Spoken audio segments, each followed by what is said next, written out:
এখনো আসলাম ফুচকা দোকানে। আজকে ফুচকা কে দেবো? আচ্ছা, ফুচকা কি ভালো না খারাপ?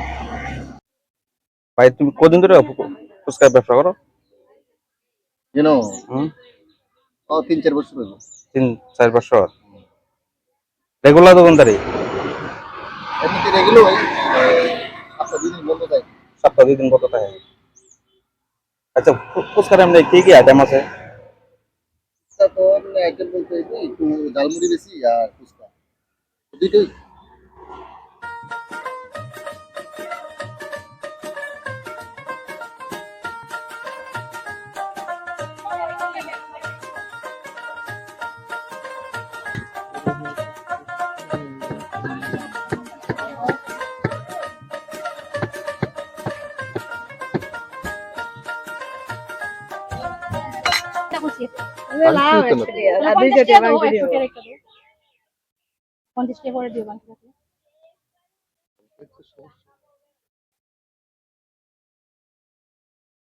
ভাই আলুর বর্তমানে কি কি কি দিছো? যদিও আজকে আমার কাছে ছানা মটরটা নাই, বাট একটু ঘুগনি হালকা দিয়ে দিলাম, তারপর একটু পেঁয়াজ দিলাম আর একটু লেবু, একটু লেবু না? ধনিয়া পাতা তো দিচ্ছি। আচ্ছা, ঝটপট বানাও, আগে খাইয়া দেখতে হবে কেমন লাগে। হ্যাঁ,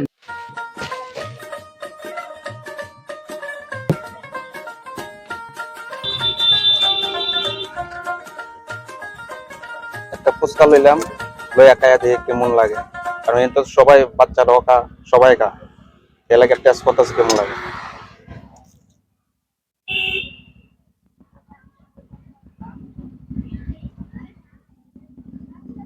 সবাই খাইতে পারবে, আমার কাছে খুব ভালো লাগবে। এটার মধ্যে কোনো ভেজাল নাই, এরা ফুচকার মালিকও খাইছে, এখানে কোনো একটা ভেজাল নাই, কিন্তু সবাই খাইতে পারবে। স্টুডেন্ট 2-300 স্টুডেন্ট উপরে আছে, প্রত্যেকদিন আমার এনে যায়। তুমি গিজারের সময় যদি যাইতে দেখলেন।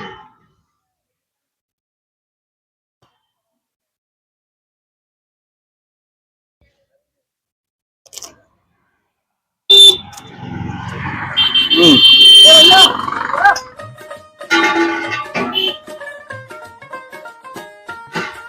কথা ভাই আমি কইতাছি। হুম, খাও, কোনো ভেজাল নাই, সবাই খাইতে পারবে।